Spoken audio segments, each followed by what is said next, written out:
आदाब, इस्तकबाल है। मैं हूं आपके साथ अबू हुरैरा। अफगानिस्तान में तालिबान तेजी से पेशकदमी कर रहे हैं। तालिबान ने अभी तक अफगानिस्तान के कई सूबों और शहरों पर कब्जा कर लिया है। जराए से खबर यह भी आ रही कि तालिबान अब काबुल से भी ज्यादा दूर नहीं है। कंधार, हेलमंद, जाबुल जैसे शहरों पर तालिबान काबिज हो चुके हैं और तेजी से आगे बढ़ रहे हैं। सवाल ये उठता है कि क्या अफगान फोर्सेज तालिबान का सामना नहीं कर पा रही है? तालिबान अचानक आखिर इतने ताकतवर और मजबूत कैसे हो गए? और अगर तालिबान ने काबुल पर कब्जा जमा लिया तो अफगानिस्तान का क्या होगा? आज हम अफगानिस्तान की ताजा सूरत हाल, खदशात और मुस्तकबिल को लेकर बातचीत करेंगे। बहुत खास मेहमान मेरे साथ जुड़े हुए हैं। बहुत जल्दी अपने मेहमानों का आपसे तारुफ करा देता हूं। मेरे साथ रॉबिंदर सचदेव जी हैं, जो कि कई बार अफगानिस्तान पर हमारे साथ चर्चा में जुड़े हैं, फॉरेन एक्सपर्ट हैं, आलमी उमूर के माहिर हैं। अनिल त्रिगुनाथ जी साबिक सफीर हैं, फॉर्मर एम्बेसडर हैं, वो भी हमारे साथ डिबेट में जुड़े हुए हैं। आदित्य राजकौल जी कंट्रीब्यूटिंग एडिटर हैं न्यूज 18 नेटवर्क के, वो भी इस डिबेट का हिस्सा हैं। और डॉक्टर फजलुर रहमान साहब फेलो ICWA हैं और आलमी उमूर के माहिर हैं। सभी मेहमानों का बहुत इस्तकबाल है न्यूज 18 उर्दू में। मैं सबसे पहले आदित्य राजकौल जी आपसे शुरुआत करना चाहूंगा। मैं आदित्य राजकौल जी सबसे पहले यह समझना चाह रहा हूं कि आखिर तालिबान क्या अचानक इतने मजबूत हो गए? एक तरफ अमेरिका ने अनाउंस किया कि वो अब अफगानिस्तान छोड़ रहा, और दूसरी तरफ हम देखते हैं कि अचानक एक तरह से तालिबान मजबूत हो गया और एक के बाद एक शहर और जो सूबे हैं उस पर तालिबान का कब्जा शुरू हो गया। देखिए अबू, एक चीज जानना बहुत ही जरूरी है कि जो साइकोलॉजिकल इम्पैक्ट रहता है, आप स्ट्रेटेजिक स्टेप्स लेते हैं और हर स्टेप का वैल्यू रहता है। और अमेरिका ने जब अनाउंस किया, बाइडेन ने खुद अनाउंस किया कि यूएस ट्रूप विड्रॉल होगा, पहले बोला 11 सितंबर तक होगा, फिर बोला अगस्त के आखिरी हफ्ते तक होगा, उसका इम्पैक्ट रहा। ये नहीं कि तालिबान मजबूत नहीं था, तालिबान मजबूत पहले भी था। और आपको पता है कि एक साल पहले से ही बहुत ज्यादा कार्रवाई उनकी चल रही थी। और भारत ने भी 2 ऐसे इंडियन काउंसलेट थे जो पिछले साल ही बंद कर दिए थे, जलालाबाद और हेरात में, क्योंकि वहां पर जो है तालिबान एडवांसेस कर रहा था, वहां पर प्रॉब्लम ज्यादा बढ़ रहे थे। तो अब जब अमेरिका के प्रेसिडेंट ने खुद अनाउंस किया, बाइडेन ने, कि ट्रू विड्रॉल होगा, तालिबान और मजबूत हुआ। लेकिन दूसरा कारण भी है। दूसरा कारण यह है पाकिस्तान का ISI और डीप स्टेट, जो कि फॉरेन फाइटर्स जो बदशकन से और बाकी जगहों से वहां पर भेजे जा रहे हैं। दूसरा, आपने देखा जो यहां पर पुलवामा की घटना घटी है, उसके बाद बाकी कार्रवाई हुई, उसके बाद रीथिंकिंग हुई। FATF का भी प्रेशर पाकिस्तान पर था। लश्कर तोयबा का जो काडर है वो पूरी तरीके से हेलमंद और वहां पर हेलमंद में ट्रांसफर हुआ, और तालिबान के लड़ाकू पाकिस्तान में भी आए और पाकिस्तान ने पूरी तरीके से उनको शह दी। तो ऐसा नहीं कि ओवरनाइट हुआ, it's a long term strategy. Pakistan ने उनको, तालिबान को पूरी तरीके से समर्थन दिया। दोहा टॉक्स में तालिबान ने कुछ वादे किए, लेकिन उस वादों पर पूरी तरीके से वो मुकर्रर नहीं रहा। अब हम देख रहे हैं वो सिचुएशन जब 13 से लेकर 15 ऐसे प्रोविंशियल कैपिटल्स हैं जिसमें कंदहार और हेरात भी शामिल हैं। हेरात को और कंदहार को अफगान अंपायर के दौरान बहुत ही अहमियत दी जाती थी। तालिबान के समय में कंदहार उनकी कैपिटल हुआ करती थी। पश्तून के लिहाजे से भी कंदहार बहुत ही ज्यादा जरूरी है, फिर से कैपिटल उभर के आ सकती है। तो ये लॉसेस बहुत ही शर्मनाक है। मैं अफगानियों के लिए शर्मनाक नहीं कहूंगा, मैं कहूंगा अमेरिका के लिए शर्मनाक है। क्योंकि अब आखिरी बात मैं ये कहूंगा कि आप देखिए वियतनाम में जो हुआ, वियतनाम में जो आत्मसमर्पण करना पड़ा अमेरिका को, और वो हिस्टोरिक तस्वीर आपको याद होगी जिसमें अमेरिकी सोल्जर चल रहा है और पीछे से वियतनामी एक लेडी जो है बंदूक लेके चल रही है। उससे भी ज्यादा शर्मनाक अमेरिका के लिए ये है कि किस तरीके से उन्होंने पूरी तरीके से दुनिया के सामने, तालिबान के सामने, आतंकवादियों के सामने आत्मसमर्पण कर दिया और निहत्ते अफगानियों को पूरी तरीके से छोड़ दिया। 20 साल वहां पर कब्जा करने के बाद अब अफगानियों के लिए कोई भी समर्थन अमेरिका से वहां पर नहीं। बिल्कुल, बड़ी अच्छी बात आदित्य राज आपने कही कि अमेरिका की कारकर्दगी की अगर बात की जाए, वाकई में बहुत शर्मनाक है कि अफगानिस्तानियों को एक तरह से तने तनहा वहां पर छोड़ दिया। रॉबिंदर सचदेव जी, मैं आपके पास आना चाहूंगा। जो बात आदित्य राज कॉल कर रहे थे और अमेरिका की कारकर्दगी की बात की जा रही थी, क्या वाकई में आपको लगता है कि इस पूरे गेम में अगर आप देखिए, इस पूरी सिचुएशन को अगर आप देखिए, और अमेरिका छोड़कर जा रहा है और अब अमेरिका की खामोशी?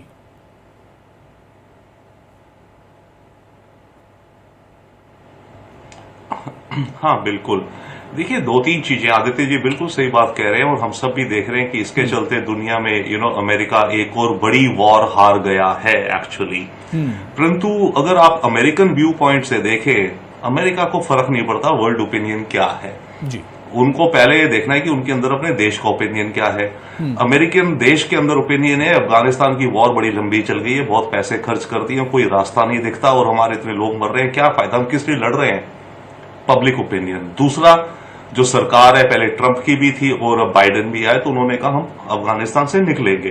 तो अमेरिका को अपने इंटरेस्ट के हिसाब से जो करना है वो कर रहा है। बट यस, इनफैक्ट इसमें तो मैं कहूंगा इवन इंटेलिजेंस फेलियर भी है, एज रिसेंट एज आज या कल आप मान लें, क्योंकि रिपोर्ट्स ये थी कि अमेरिकन इंटेलिजेंस का एस्टीमेट है कि काबुल 90 दिन के अंदर गिर जाएगा अगर तालिबान बढ़ता रहा। याद है आपने कल परसों हमारे दर्शकों ने हेडलाइंस देखी होंगी कि 90 डेज में Taliban can take over Kabul, परंतु आज तो यार है कि काबुल तो 7 दिनों में या 10 या 15 दिन में गिर जाएगा। 50 किलोमीटर तो इंटेलिजेंस फेलियर भी है परहैप्स और अंडरस्टैंडिंग है। परंतु एक चीज और है जो कि लिटिल सरप्राइजिंग है सबके लिए। ऑफ कोर्स इंटेलिजेंस वालों को तो ज्यादा पता होना चाहिए, पर हम लोगों को भी एज ऑब्जर्वर्स, तालिबान का गढ़ माना जाता है कि साउथ अफगानिस्तान है, राइट, सदर्न प्रोविंसेस है। और आपको याद हो पिछली बार जब था तो 96 से 2001 तो नदर्न अलायंस थी जो तालिबान के खिलाफ लड़ती रहती थी बहुत। परंतु अब की बार तो देखिए तो साउथ तो छोड़िए आप, ये सबसे पहले नॉर्थ, ईस्ट, वेस्ट में जाकर के ये लोग कैप्चर करे जा रहे हैं। तो इसका मतलब है या तो इनकी फोर्सेस इतनी हैं या फिर ऑन द ग्राउंड भी इन्हें कुछ सपोर्ट है, या इनकी दहशत इतनी है जो कि इंटेलिजेंस सर्विसेज समझ नहीं पाई। ये सवाल तो बनता है कि आखिर इतने मजबूत कैसे हैं तालिबान। ईरान, तुर्कमेनी, बिल्कुल सही बात। तो रविंदर सचदेव जी आपने कही कि आखिर ये इतने मजबूत कैसे हैं, इनके पास ये ताकत, इनके पास ये असलहे कहां से आते हैं जी। इनके पास या ये असले वगैरह देखिए, बाकी तो जहां से आते हैं, पिछली हिस्ट्री भूल जाइए, आज की तारीख में आप समझेंगे असले इनके पास वो आ रहे हैं जो अमेरिकन छोड़ के चले गए हैं। आज एक रिपोर्ट है कि हमवीज जो होती है आर्मर टैंक्स, हमर जो होते हैं, कि 100 हमर्स थे एक कैंप में, वो सारे के सारे पड़े में इनको मिल गए। आर्म्स, एमिनेशन वगैरह, तो अभी तक जितना इनके पास असला आता हो वो आप छोड़िए, अमेरिकन जो छोड़ के गए और अफगान आर्मी जहां पीछे हटती जा रही है, वो जो असला अब इनको मिलेगा ना, ये वर्चुअली डबल कर देगा इनकी आर्मरी को, उससे ज्यादा कर देगा, इन्हें बहुत असला मिलेगा। नहीं, बिल्कुल जाहिर सी बात है रविंदर सचदेव, कहीं ना कहीं तालिबान को मजबूत करने के पीछे अमेरिका का भी एक बड़ा हाथ है, और जिस तरह से अफगानियों को छोड़कर अमेरिका चला गया तो वाकई में बहुत शर्मनाक है, जिसकी शुरुआत आदित्य जी ने की थी। मैं अनिल त्रिगुनाथ जी आपके पास आऊंगा और उसके बाद डॉक्टर फजलुर रहमान साहब मैं आपके पास भी आ रहा हूं। अनिल त्रिगुनाथ जी, अब खबर यह भी आ रही है कि काबुल से बस 50 किलोमीटर दूर, यानी एक तरह से कहा जाए कि काबुल के दरवाजे पर तालिबान पहुंच चुके हैं।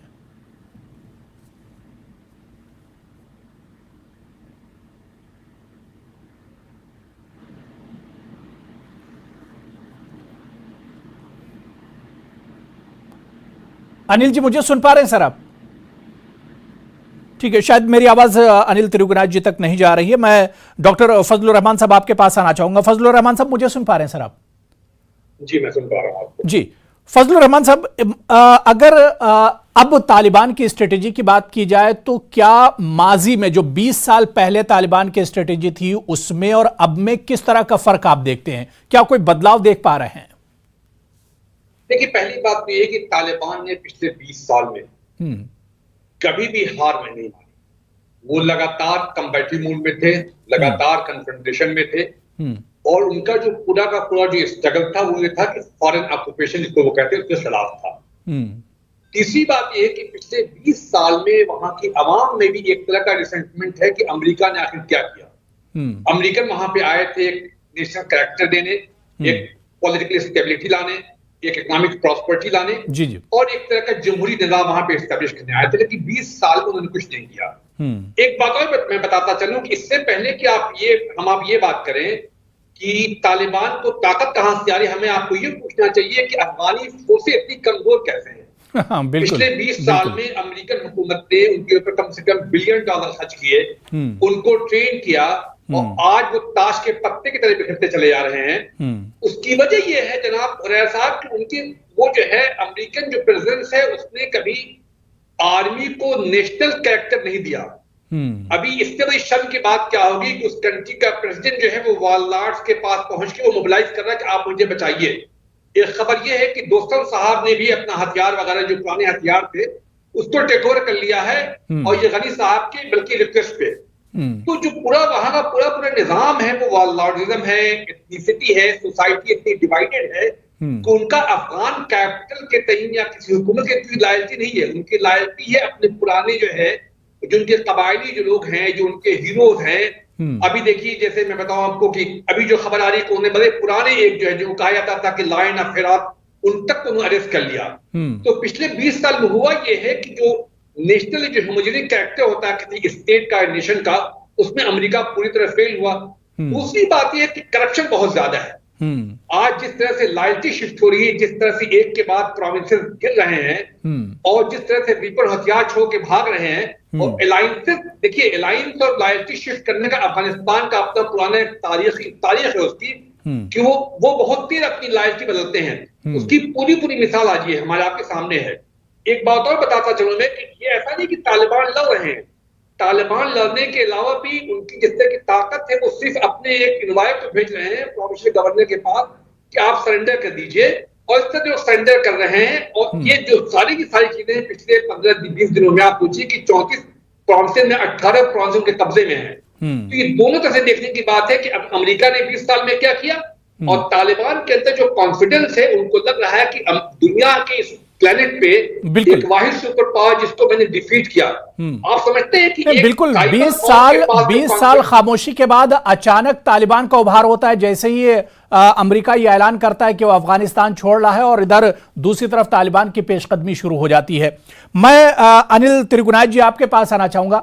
अनिल तिरुगुनाथ जी, जो बात यहां पर डॉक्टर फजलुर रहमान साहब कह रहे थे कि तालिबान मजबूत हुआ, वो एक अलग चीज है, लेकिन अफगान फोर्सेज क्या वाकई में इतनी कमजोर है कि वो तालिबान का सामना नहीं कर सकती हैं? एक के बाद एक जो स्टेट है वहां के, उस पर तालिबान का कब्जा हो रहा है, वहां के जो बड़े बड़े सिटी हैं उस पर कब्जा हो रहा है तालिबान का।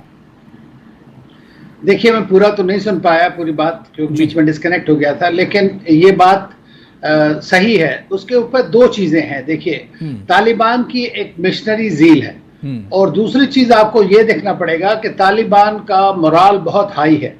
तालिबान ये सोचता है कि इसने सोवियत यूनियन को हरा दिया, तालिबान ये सोचता है कि इसने अमेरिका को हरा दिया। चाहे अमेरिकन उस बात को किसी भी तरह से पेश करें, असलियत यही है कि उनको एक तरह से मुंह छुपाकर किसी तरह के एग्जिट लेकर के जाना पड़ा है। तो उससे तालिबान के जो हैं, आप समझ सकते हैं, वॉर जब भी होता है तो वॉर में मोराल बहुत इंपॉर्टेंट होता है, और उनके लिए एक मिशनरी ज़ील है। और दूसरी चीज अगर आप देखें तो 20 साल से अमेरिका कोशिश करता रहा, लड़ता रहा तालिबान के साथ में, लेकिन तालिबान फिर भी मजबूत हो रहा। ये हम देखते रहे। उनकी गुरिल्ला टैक्टिक्स हैं, उनको पूरा पाकिस्तान के थ्रू जो है सपोर्ट मिल रहा है उनको। उन्होंने अपना रॉकेट लॉन्चेस जो जनरली ईरान वगैरह में इधर यूज होते हैं, या हुतीज वगैरह यूज करते हैं, उस तरह की उनके पास रॉकेट्स वगैरह हैं सब। तो ये आप देख लें। दूसरी चीज देखिए कि जो अफगान फोर्सेस हैं, अफगान फोर्सेस पे अमेरिका का जो फोकस रहा है वो एक सब्सिडियरी फोर्स के रूप में रहा है। वो जो काउंटर टेररिज्म ऑपरेशंस में काम आती है, उनका सारा जो रसद सप्लाई है, लॉजिस्टिक्स है, और पूरा मैनेजमेंट है, वो उनके जो कॉन्ट्रैक्टर्स हैं वो सब करते थे। अब कॉन्ट्रैक्टर्स भी चले गए हैं, तो अब आपके पास में कोई वो रहा नहीं है। आप समझते करप्शन की बात, जैसी उन्होंने फजलुर रहमान जी कही, बिल्कुल सही बात है। लोगों को सैलरीज नहीं मिली है, तो उनको सोचना पड़ जाता है कि ये तालिबान से हम लड़े, ये बेटर है हमारे लिए, या ये अफगान गवर्नमेंट बेटर है। ये बात सबको मालूम है इस बात का। तो उसके लिए आप देखेंगे कि उनके अंदर वो जो लड़ने की एक ताकत, जिसको कहते हैं अंदर से जो मादा आता है, मैं नहीं समझता वो है। दूसरी चीज, स्ट्रेटेजिकली वो लोग बिल्कुल तैयार नहीं थे इस बात के लिए। अब डिफेंसिव फोर्स के लिए भी एक अलग ही वो चाहिए होती है, वो भी वहां पर नहीं है। उनके यहाँ पे देखिए, डिफेंस मिनिस्टर को ऐसा नहीं बना, इतने तो आखिर में आकर के उन्होंने बिस्मिल्लाह खान को बनाया। कल उनका आर्मी चीफ को डिसमिस कर दिया, उनके फाइनेंस मिनिस्टर छोड़ करके चले गए हैं, और खबरें आ रही हैं कि अमरुल्लाह साले भी शायद जा रहे हैं। तो मेरा मानना यह है कि ये सारी जो चीजें हैं, और तालिबान की सबसे बड़ी अचीवमेंट मैं कहूंगा आज की डेट में यह है कि उसको देखिए रशिया उससे बात कर रहा है, अमेरिका उसके साथ में एग्रीमेंट चाइना करता है, चाइना तक उनकी रसाई बुला के होगी, होस्ट करता है जी। सारे सेंट्रल एशियन कंट्रीज उसके साथ बात कर रहे हैं, तो उसे किस बात का डर है? पाकिस्तान उसको पूरा कॉन्ड्यूट लॉजिस्टिकल सब तरह का सपोर्ट दे रहा है, तो ये है। ईरान उसके साथ बात कर रहा है, तो कौन से कंट्री के साथ वो बात नहीं कर रहे हैं? तो जो 1.0 के बाद जो अब 2.0 में हम देख रहे हैं, तो और तालिबान को ये लग रहा है कि हम जो हैं एक हमारी लेजिटिमेसी हो गई है, इंटरनेशनल लेजिटिमेसी है, और दूसरे मुल्कों ने जैसा आपने देखा बिल्कुल कि तालिबान अगर मजबूत, जिस तरह से मजबूत हो रहा है, जिस तरह से तालिबान के कदम बढ़ रहे हैं, ऐसे में रीजन में किस तरह के हालात होंगे, इस पर भी चर्चा होनी चाहिए। मैं आदित्य राज कौल जी आपके पास आना चाहूंगा। जिस तरह से तालिबान लड़ रहे हैं, एक के बाद एक सिटी और एक के बाद एक स्टेट पर एक तरह से कब्जा करते जा रहे हैं, ऐसे में लग रहा है, और ये शायद एक तरह से साफ भी कर दिया है तालिबान ने, कि सत्ता से कम पर वो कुछ मानने वाले नहीं हैं, वो दोबारा से अफगानिस्तान में इख्तिदार चाहते हैं। देखिए, सत्ता तो लेंगे ही, लेकिन चल रही है। लेकिन मैं ये एक चीज स्पष्ट कर लूं, जो अमेरिका पूरी दुनिया को एक लिहाजे से बेवकूफ मैं कहूंगा बना रहा था पिछले 2 साल से, जब से दोहा टॉक्स चल रहे थे कतर में, और ज़ल्मा खलीलज़द स्पेशल ऑनवॉय बन के वहां गए, मैंने भी उनका इंटरव्यू किया जब वो यहां दिल्ली आए थे, तो वो बताते रहे कि तालिबान अपनी कमिटमेंट बिल्कुल रखेगा। एक कमिटमेंट सीज फायर पे रखेगा, एक कमिटमेंट इनोसेंट निहत्थे लोगों को नहीं मारेगा वो रखेगा, एक कमिटमेंट ये भी रखेगा कि बाकी अमेरिका के जो लड़ाकू हैं या बाकी लोग हैं उनको अटैक नहीं करेगा। तो किसी भी कमिटमेंट पर वो जो है बिल्कुल कमिट नहीं हुआ है, पूरी तरीके से विफल रहा है। और ये अमेरिका को भी जो पीछे से छुरा घोंपने वाली बात होती है वो तालिबान ने किया है। अब इस पे अमेरिका क्या करेगा? कल नेड प्राइस जो है स्पोक्स पर्सन स्टेट डिपार्टमेंट के, और जॉन किर्बी पेंटागन के, वो सामने आए और उन्होंने कहा कि 3000 जो ट्रूप्स हैं अमेरिका के, वो फिर से हामिद करजाई इंटरनेशनल एयरपोर्ट काबुल जाएंगी। यूके ने भी कहा कि 650 उनके सैनिक जो हैं वापस वहां पर जाएंगे। वो क्यों जा रहे हैं?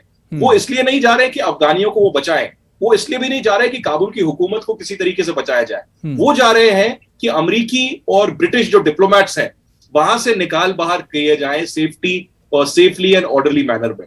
तो कितनी एम्बैरेसिंग बात है, कितनी शर्मनाक बात है कि अमेरिका ने, जिन्होंने पूरी फोर्सिबली अलकायदा के खिलाफ एक मोर्चा खोला अफगानिस्तान में और कहा कि हम मिशन के लिए आए हैं, और बाइडेन एक तरीके से कहते हैं कि मिशन सक्सेसफुल रहा, और निहत्थे अफगान जो कॉमन लोग हैं मुझे भी मैसेज कर रहे हैं, और उनको ये नहीं पता कि आगे कल वो जिंदा रहेंगे कि नहीं। और दूसरी बात ये कि जो इंटरप्रेटर्स और ट्रांसलेटर्स भी अमेरिका के लिए, ब्रिटेन के लिए या बाकी देशों के लिए काम करते रहे पिछले 15-10 साल 20 साल, उनको भी वीजा नहीं मिल रहा है। उन्होंने बिल्कुल अमेरिका की जो कारकर्दगी वो ऐसे दिख रहा है अदित जी कि अमेरिका ने अफगानियों को एक तरह से बीच मझधार में छोड़ दिया है, अकेला एक तरह से अफगानियों को अमेरिका ने छोड़ दिया है। मैं रविंदर सचदेव जी, बहुत छोटा सा रिएक्शन कि अब रीजन की अगर बात की जाए, चाइना भी अफगानिस्तान की तरफ बढ़ रहा है, अफगानिस्तान की तरफ हाथ बढ़ा रहा है, रशिया भी देख रहे हैं उससे बातचीत करने के लिए बढ़ रहा है, जिस तरह से अभी अनिल तिरुगुनाथ जी बता रहे थे। तो अब रीजन को किस तरह से आप देख रहे हैं? अगर तालिबान जिस तरह से मजबूत हो रहा है, सत्ता में आ जाता है, तो फिर रीजन में किस तरह की पॉलिटिक्स आप देखते हैं? देखिए, रीजन में बाकी जो हो, अगर हम भारत के पर्सपेक्टिव से देखें तो 2 या 3 बातें मुझे दिख रही हैं जी। एक तो जो चाइना का इन्फ्लुएंस बढ़ रहा है, ऑब्वियसली अफगानिस्तान में बढ़ेगा, तो केवल अफगानिस्तान नहीं, चाइना उसके जरिए जो सेंट्रल एशियन नेशंस हैं, कजाकिस्तान, ताजिकिस्तान, तुर्कमेनिस्तान इत्यादि, इनमें भी अपने रिलेशंस बढ़ाएगा, ट्रेड बढ़ाएगा। बॉटम लाइन ये होगी कि भारत इस एरिया से टोटली वंचित हो जाएगा, we will be excluded from this zone. But हमारे पास एक छोटी सी ऑप्शन है, अगर हम उसको एग्रेसिवली चले उस पर और अमेरिका हमारा साथ दे, तब हमें कुछ एंट्री मिल सकती है। और वो केवल ऑप्शन हमारे पास ये है कि अमेरिका से हम बात करें कि ईरान के ऊपर सैंक्शंस रिड्यूस करें।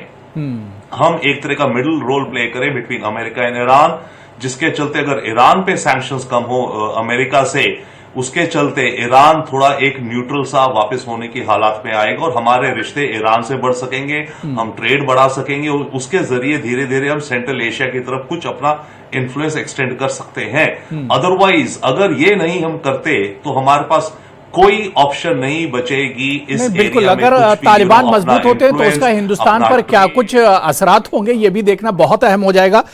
मैं फजलुर रहमान साहब आपके पास आना चाहूंगा। फजलुर रहमान साहब, क्योंकि पिछले 42 साल से तो हम देख रहे हैं कि लगातार जो अफगानिस्तान है, जो तालिबान है, लगातार लड़ रहे हैं जंग की हालत में। क्या आपको लगता है कि फिर तालिबान जिस तरह से मजबूत हो रहे हैं, वो अब चाहेंगे कि उनकी जो नई नस्ल है वो भी जंग लड़ती रहे, या कोई बड़ा बदलाव देखते हैं आप?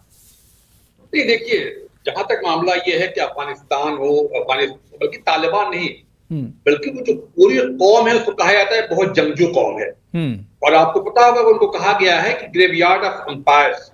तो इनके लिए बहुत ही खास बात नहीं लड़ना होगा, उनकी तारीख का एक हिस्सा है और उनके लिए कोई नई बात नहीं है। नया ये है सिर्फ कि उनके अंदर जो उसमें पूरी की पूरी जो बैटल है वो एक रिलीजियस ग्राउंड पर लड़ी जा रही है।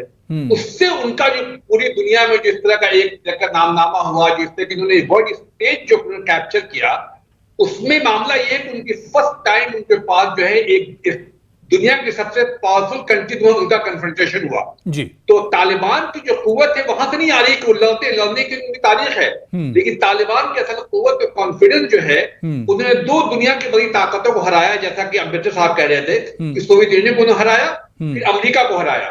और जहां तक मुस्तकबिल की हम आप बात करें तो जिस कौम के और जिस नेशन के उसमें जो है खून में ये चीजें हैं, डिवीजन, टिचरी और जंग करना और अपने ट्राइबल वैल्यूज को प्रोटेक्ट करना, उनसे हम कभी ये उम्मीद नहीं करते कि हम पीसफुल हैं। जैसा कि दूसरे स्पीकर कह रहे थे कि उन्होंने उनका कोई कमिटमेंट को उन्होंने फुलफिल नहीं किया, तो ये अफगानियों का ये मिजाज का हिस्सा नहीं है कि वो कभी किसी चीज को अपने वादे के पूरा करे या उसको इनकी पूरी तारीफ। बिल्कुल। अब यहां से ये भी देखना बहुत अहम होगा, क्योंकि काबुल के बहुत करीब एक तरह से, या यूं कहा जाए कि काबुल के दरवाजे पर तालिबान पहुंच चुके हैं। तो अब पूरी दुनिया की नजरें अफगानिस्तान के सिचुएशन पर टिकी हुई हैं, अफगानिस्तान के हालात पर टिकी हुई हैं। आगे किस तरह के हालात होंगे ये देखना बहुत अहम हो जाएगा। इसके अलावा रीजन में इसके क्या कुछ असरात होंगे, हिंदुस्तान पर इसके क्या कुछ असरात पड़ सकते हैं, क्योंकि पड़ोस में पाकिस्तान भी है और तालिबान और पाकिस्तान के रिलेशन अच्छे हैं। चीन, रूस और अमेरिका का कि क्या कुछ कारकर्दगी होगी, उनकी निगाहें भी अफगानिस्तान के हालत पर टिकी हुई हैं। बात बड़ी अच्छी डिबेट में चल रही थी, सारे मेहमानों ने बहुत अच्छे से बात रखी। अनिल त्रिगुनाथ जी, बहुत माजरत के साथ मैं दोबारा से आपके पास नहीं आ सका, लेकिन सभी को मैंने मौका दिया और सभी ने बहुत अच्छे से बात रखी। अब सवाल ये उठ रहा है कि अफगानिस्तान में आने वाले दिनों में क्या कुछ होगा। आगे अगर वक्त मिलेगा तो इस पर हम फिर चर्चा करेंगे, फिर बैठेंगे। बहुत बहुत शुक्रिया फजलुर रहमान साहब, आदित्य राज कौल जी, अनिल त्रिगुनाथ जी और रॉबिंदर सचदेव जी, सभी का बहुत बहुत शुक्रिया डिबेट में जुड़ने के लिए। आदाब।